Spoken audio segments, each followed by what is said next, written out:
Hello, this is Marvin Glotfelty from Arizona. I'm a licensed driller and hydrogeologist, bringing you another industry-connected video from the National Groundwater Association. And today, I want to talk to you about doing more with less. Um, in these hopefully post-pandemic times, um, we're noting, not too surprisingly, that a lot of people are getting active again.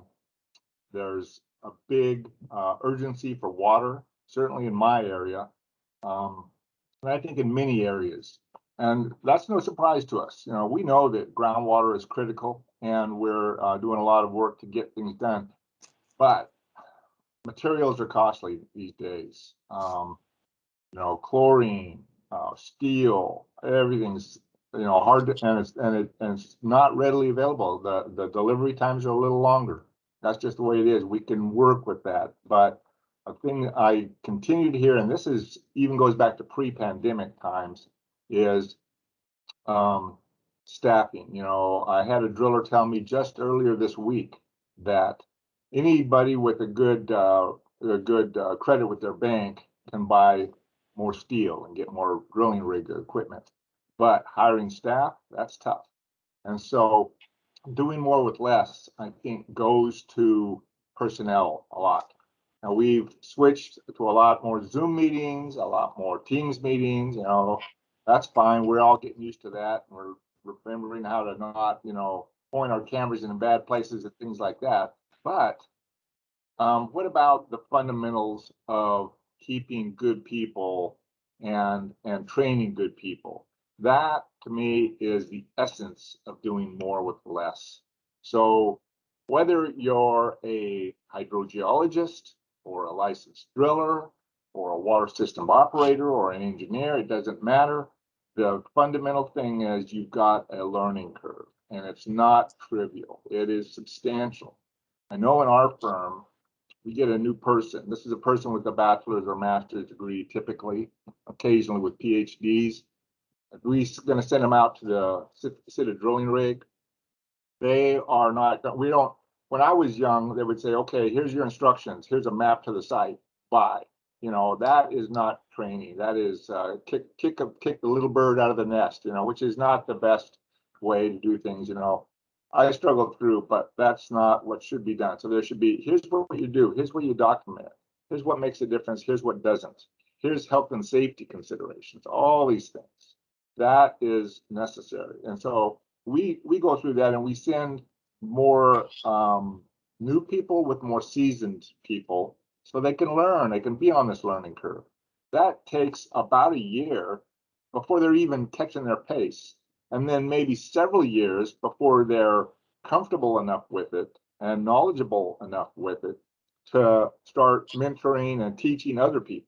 So this is a big investment. You look at this from a business standpoint. We've spent extra time internally training. Plus, we send people to OSHA and MSHA training for health and safety. We send people to seminars and conferences for training. We buy literature for people. There's all this, and it's not just hydrogeologists. It's drillers do the same thing. I know, and there's a big commitment. So you've made all this big commitment to people. So how do you do more with less? You take good care of that resource, that asset, which is your people. Treat them right, pay them right, give them the right benefits, give them the right respect. Sometimes it's not just throwing money at things, it's showing them respect and training and let them know that they're advancing their career in a very positive way with you. That's going to make you a better firm. It's going to be noticed by your clients. You don't have to announce it, it'll be noticed. People walk onto a site and you got people behaving in a professional manner, and you got a site that's kept proper, tidy and proper and good working equipment, and people are actually having respect for it and such. When people take pride in their work, when I walk onto a drill site, it's, a minute or two before I can form an opinion about the drill crew.